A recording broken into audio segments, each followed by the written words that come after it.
Hello students, today we are going to discuss moving coil galvanometer.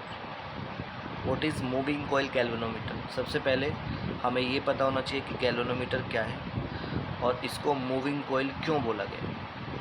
ठीक है, तो galvanometer is a device to detect the current in the circuit. एक particular circuit के अंदर हमने galvanometer को लगाया है ताकि हम करंट को क्या कर सकें, फाइंड आउट कर सकें. और करंट फाइंड आउट करेंगे सर्किट के अंदर. तो basically it is commonly used. Moving coil galvanometer is name so. इसका नाम ऐसा क्यों है? क्योंकि ये करंट कैरिंग कॉइल है जो रोटेट कर रही है बिटवीन टू मैग्नेट्स और मैग्नेटिक फील्ड. तो हमारे पास मैग्नेटिक फील्ड है, उसके बीच में हमने एक कॉइल को प्लेस किया है जो करंट कैरिंग कॉइल है. वो रोटेट कर रही है किसकी वजह से? टॉर्क की वजह से. उस पर क्या लग रहा है? टॉर्क लग रहा है. हमारे पास इसका डायग्राम है और डायग्राम ये है. तो हमारे पास परमानेंट मैग्नेट है, आप देख पा रहे हो. परमानेंट मैग्नेट है हमारे पास. ये नॉर्थ और ये साउथ. नॉर्थ से साउथ की तरफ continuously magnetic fields lines move कर रही है कंटिन्यूसली. और हमारे पास एक डिस्क है जिसको फ्रीली रोटेटेड रखा गया है एक पर्टिकुलर पॉइंट पर. That is called pivot. जिसको क्या बोला गया है? पाइवोट बोला गया है. पाइवोट का मीनिंग है कि फ्रीली मूवमेंट कर सकती है ये जो कॉइल रखी गई है. और ये जो कॉइल है किसकी बनी है? सॉफ्ट आयरन की बनी है. इस कॉइल के ऊपर हमने वायर को रैप किया हुआ है ऐसे. और इस वायर में हम क्या दे रहे हैं? करंट दे रहे हैं. तो ये करंट कैरिंग कंडक्टर हो गया. अब ये करंट कैरिंग वायर और current carrying conductor produces a magnetic field which coincide with the permanent magnet. जो ये परमानेंट मैग्नेटिक फील्ड आप देख रहे हो, नॉर्थ से साउथ की तरफ जो magnetic field lines continuously move कर रही हैं, इस मैग्नेटिक फील्ड के साथ ये करंट कैरिंग कंडक्टर की मैग्नेटिक फील्ड लाइंस कोइंसाइड करेंगे. और ये जो आप डिस्क देख रहे हो जो फ्रीली सस्पेंडेड रखा गया है किसके ऊपर? एक पर्टिकुलर पाइवोट के ऊपर. ये टॉर्क एक्सपीरियंस करेगा. क्यों करेगा टॉर्क एक्सपीरियंस? क्योंकि ये जो मैग्नेटिक फील्ड लाइंस है और जो करंट कैरिंग कंडक्टर है उसकी जो मैग्नेटिक फील्ड लाइंस है ये दोनों आपस में परपेंडिकुलर रहेंगी. क्योंकि magnetic field lines never cross और इंटरसेक्ट ईच अदर. तो जितना हम इसमें करंट फ्लो कराएंगे उतना ही ये डिफ्लेक्शन देगा. और डिफ्लेक्शन कहाँ देगा? ऊपर इसके यहाँ पे अटैच है एक पॉइंटर. आप देख रहे हो एक पॉइंटर अटैच है. ये पॉइंटर एल्यूमिनियम का पॉइंटर है. एल्यूमिनियम का पॉइंटर है ये जो आप देख रहे हो रेड कलर का. क्योंकि लाइट वेट होना ज़रूरी है. लाइट वेट इसलिए होना ज़रूरी है क्योंकि जब ये डिस्क मूव करेगा तो एक काफ़ी कम करंट पे, जिसको हमने करंट सेंसिटिविटी बोला है, उस पे ये मूव करेगा. तो अगर पॉइंटर हैवी होगा तो ये आसानी से मूव नहीं कर पाएगा. That's why we use the pointer made up of aluminium. अब एक चीज़ यहाँ पर आती है कि जो हमने ये जो डिस्क लिया है इसके ऊपर हमने एक वायर को हमने इस तरीके से रैप किया है. तो ये जो डिस्क है ये सॉफ्ट आयरन का क्यों लिया? सॉफ्ट आयरन का हमने इसलिए चूज़ किया है क्योंकि soft iron lose its magnetism when the current get switch off. जैसे हम करंट को स्विच ऑफ करेंगे इस वायर के अंदर तो ये मैग्नेटाइज नहीं होगा, ये अपनी मैग्नेटिज्म को लूज़ कर देगा. मैग्नेटिज्म को लूज़ करेगा तो ये पॉइंटर क्या आ जाएगा? अपनी ओरिजिनल पोजीशन पे आ जाएगा, ज़ीरो पे आ जाएगा वापस.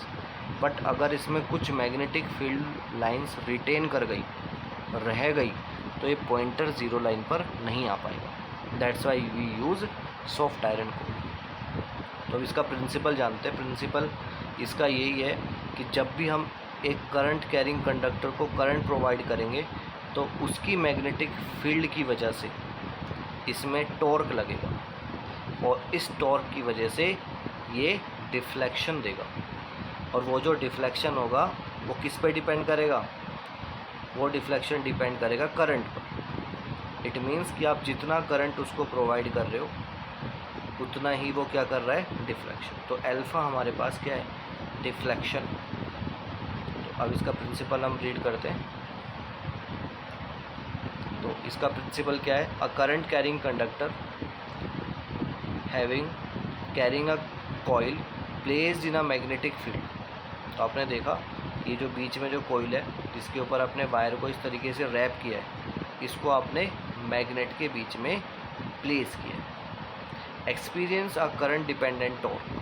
तो ये क्या एक्सपीरियंस करेगा, ये टॉर्क, इसके ऊपर टॉर्क लगेगा इस कॉइल के ऊपर जैसे जैसे आप इसको करंट होगी, और ये रोटेट करेगा, which tends to rotate the coil. इस कॉइल को रोटेट करेगा, कॉइल को रोटेट करेगा तो पॉइंटर भी मूव करेगा एंड प्रोड्यूसेस एंगुलर डिफ्लेक्शन, और एक एंगुलर डिफ्लेक्शन आपको देगा। तो ये बात क्लियर है कि हमारे पास जो मैग्नेट्स हैं उसके बीच में हमने कॉइल को प्लेस किया है, और परमानेंट मैग्नेटिक फील्ड के साथ, परमानेंट मैग्नेटिक फील्ड के साथ, ये परमानेंट मैग्नेटिक फील्ड है, उसके साथ ये करंट कैरिंग मैग्नेटिक फील्ड क्या करेगी, कोइंसाइड करेगी, और इस पे टॉर्क लगेगा जिसकी वजह से पॉइंटर क्या करेगा, मूव करेगा। ठीक है, अब इसकी वर्किंग,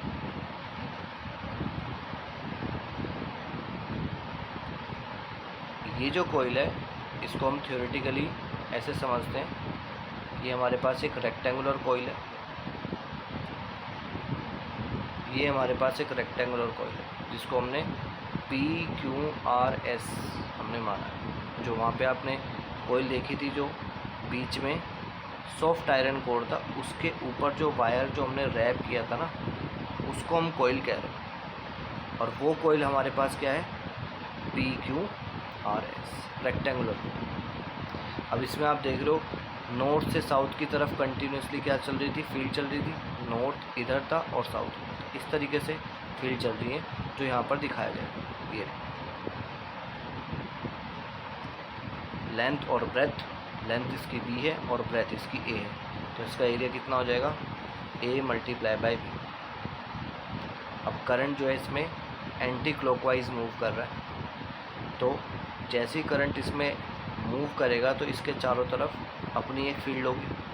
तो ये वाली जो फील्ड आप देख रहे हो, ये वाली परमानेंट मैग्नेटिक फील्ड है जो परमानेंट मैग्नेट से बनी है, और जब इसमें करंट आप प्रोवाइड करोगे इसको तो इसके चारों तरफ एक फील्ड जनरेट होगी, वो फील्ड इस फील्ड को क्या करेगी, कोइंसाइड करेगी।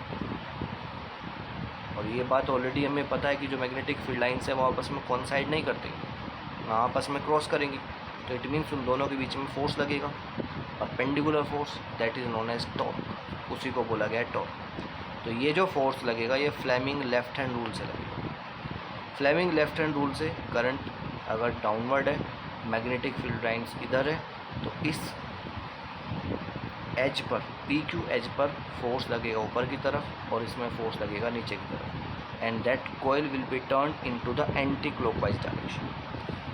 ये एंटी क्लॉकवाइज डायरेक्शन में टर्न करना शुरू कर देगा। अब यहाँ पर जो परपेंडिकुलर फोर्स लग रहा है उसको हम टॉर्क बोल रहे हैं, that is force into perpendicular distance. अब जो फोर्स है हमारे पास वो NIBA है, जो कॉइल के ऊपर फोर्स लग रहा है, और जो परपेंडिकुलर डिस्टेंस है वो A sin 90 है। तो कैसे आया ये, हम इसका एक और डायग्राम साइड में बनाते हैं। तो ये वाला जो पोर्शन है आपका, ये वाला जो पोर्शन है उसको यहाँ पर बनाया गया है, तो एक तरफ से डाउनवर्ड जा रहा है, एक तरफ से अपवर्ड जा रहा है, दोनों एज पर इक्वल फोर्स लग रहे हैं। ये हमारे पास मैग्नेटिक मूवमेंट है, मैग्नेटिक फील्ड लाइंस यहाँ से यहाँ मूव कर रही है, तो यहाँ पर हमने थीटा मान लिया, यहाँ पर हमने थीटा मान लिया। तो इसका जो परपेंडिकुलर होगा, इसका जो परपेंडिकुलर होगा, तो ये जो कंपोनेंट होगा ये कोस होगा, और ये जो कंपोनेंट होगा वो साइन होगा। तो हमारे पास ये हमारे पास डिस्टेंस है, that is A sin theta, इसको हमने यूज़ किया। तो फोर्स हमारे पास कितना हो जाएगा, I करंट मल्टीप्लाई बाय जो ब्रेथ है, सॉरी जो लेंथ है, लेंथ हमारी कितनी है B, और मैग्नेटिक फील्ड। तो यहाँ पर मैग्नेटिक फील्ड आ जाएगी, दैट इज़ कैपिटल P। तो हमारे पास जो फोर्स आ जाएगा that it comes out to be current, length and magnetic field P। ये हमारे पास फोर्स इनटू परपेंडिकुलर डिस्टेंस। तो ये हमने यहाँ पर लिखा, तो फोर्स इनटू परपेंडिकुलर डिस्टेंस। अब perpendicular distance means sin 90, A that is breadth, B that is length, A into B is known as area, इसको क्या बोला गया एरिया। और कैपिटल N इंटू I ये सब यहाँ पर हमने प्लेस कर दिया। sin 90 की वैल्यू कितनी हो जाएगी 1, इट मीन्स तो हमारे पास जो फाइनल फॉर्मूला आ जाएगा that is torque equals to NIPA। N is the number of turns जो कोयल के अंदर है, I जो करंट फ्लो कर रहा है, B मैग्नेटिक फील्ड है और A एरिया ऑफ द कोयल है, लेंथ इंटू ब्रेथ। नाउ एक डिफ्लेक्टिंग टॉर्क लग रहा है, जब हमने इसको करंट प्रोवाइड किया है कोयल को तो उस पर टॉर्क लग रहा है। टॉर्क की वजह से जो ये पॉइंटर है ये क्या हो रहा है, डिफ्लेक्ट हो रहा है। ठीक है, डिफ्लेक्ट हो रहा है एट एन एंगल अल्फा। तो एंगल ऑफ डिफ्लेक्शन जो है वो यहाँ पर कितना है, अल्फा है। इट मीन्स जैसे हम करंट को स्विच ऑफ करेंगे तो एक रिस्टोरिंग टॉर्क भी लगेगा। रिस्टोरिंग टॉर्क का मतलब क्या है कि अगर पॉइंटर यहाँ से स्टार्ट हुआ है और डिफ्लेक्ट होकर यहाँ पर पहुँच गया, करंट को स्विच ऑफ करेंगे तो ये वापस कहाँ पहुँचेगा, अपनी ओरिजिनल पोजीशन पे पहुँचेगा। तो वापस जब ये अपनी ओरिजिनल पोजीशन पे जाएगा pointer, that is called the restoring torque. तो restoring torque is directly proportional to alpha. It means कि ये जो एंगल ऑफ डिफ्लेक्शन है इसको बोला गया अल्फा। जितना ज़्यादा डिफ्लेक्शन एंगल होगा उतना ही ज़्यादा क्या होगा, रिस्टोरिंग टॉर्क होगा। तो अब इसको ऐसे समझिए जैसे हमारे पास एक रबर बैंड है, उसको अगर हम स्लाइटली स्ट्रेच करते हैं तो फोर्स कम लगेगा वापस आने में उसको, बट अगर हम उसको ज़्यादा स्ट्रेच करेंगे तो वो ज़्यादा तेज़ी से अपनी ओरिजिनल पोजीशन पे आएगा। वही सिचुएशन इसके साथ भी है कि जितना ये रिस्टोरिंग टॉर्क लगेगा इसको, जितना इसको रिस्टोरिंग टॉर्क लगे, जितना इसको एंगल ऑफ अल्फा जितना ज़्यादा डिफ्लेक्शन करेगा, सपोज ये यहाँ पर है, ये यहाँ पर पहुँच गया, तो इसको वापस आने में उतना ही टॉर्क ज़्यादा लगेगा, उतनी ही तेज़ी से वापस आएगा, उसकी बात कर रहे हैं। तो प्रपोर्शनल हटा के हमने क्या लगा दिया, कांस्टेंट लगा दिया, दैट इज़ टोरोजन कांस्टेंट। के जो है वो टोरोजन कांस्टेंट है स्प्रिंग का, जो स्प्रिंग इस गैल्वेनोमीटर में यूज़ किए गए। कहाँ पे यूज़ करेंगे, जो हमारे पास जो डिस्क है, कोयल जिसके ऊपर हमने रैप करी है, उसके नीचे दो छोटे छोटे स्प्रिंग लगाए गए और ये एलॉय के स्प्रिंग होते हैं ताकि पॉइंटर को सेंटर पॉइंट पर रखा जा सके। गैल्वेनोमीटर का जो पॉइंटर होता है वो बिल्कुल मिड में होता है, सेंटर में होता है। It means galvanometer left hand side भी डिफ्लेक्शन कर सकता है और राइट हैंड साइड भी डिफ्लेक्शन कर सकता है, दोनों साइड कर सकता है। तो यहाँ पे इसकी पोजीशन को रिटेन करने के लिए जिसको नल पॉइंट बोला गया है, इसको क्या बोला गया है, नल पॉइंट बोला गया है। तो ज़ीरो हमारे पास जो पॉइंट है that is called the null deflection और नल पॉइंट। यहाँ से दोनों साइड क्या करेगा, डिफ्लेक्शन देगा। तो कॉइल है, कॉइल के नीचे दोनों तरफ स्प्रिंग लगाए गए फॉस्फोरस और ब्रोंज के, that is a type of alloy, ताकि ये अपनी ओरिजिनल पोजीशन पे नल पॉइंट पर ऑलवेज विदाउट एरर मेंटेन रहे। अब जो रिस्टोरिंग टॉर्क है वो डायरेक्टली इक्वल है किसके, डिफ्लेक्टिंग टॉर्क। हमने जो डिफ्लेक्टिंग टॉर्क निकाला था वो NIPA निकाला था, और रिस्टोरिंग टॉर्क के दोनों इक्वल होंगे। भाई जितना डिफ्लेक्ट होके गया है उतना वापस भी तो आना चाहिए। तो जो डिफ्लेक्टिंग टॉर्क था वो तो हमने निकाला, ये तो हो गया डिफ्लेक्टिंग टॉर्क। और जो ओरिजिनल ज़ीरो पोजीशन पे उसको आना है मीन पोजीशन पे, वो है हमारे पास रिस्टोरिंग टॉर्क। अब यहाँ से हमने अल्फ़ा की वैल्यू कैलकुलेट कर दी है, के को नीचे भेज दिया है।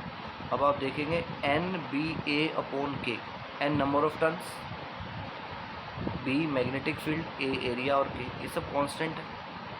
कांस्टेंट और इक्वल्स टू को हटा के फिर से प्रोपोर्शनल लगाया तो alpha directly proportional to I, alpha directly proportional to I। It means जो डिफ्लेक्शन होगा वो डायरेक्टली किस पे डिपेंड करेगा, करंट। जितना ज़्यादा करंट दोगे उतना ज़्यादा डिफ्लेक्शन होगा किसका, पॉइंटर का, और इन अ गैलोनोमीटर।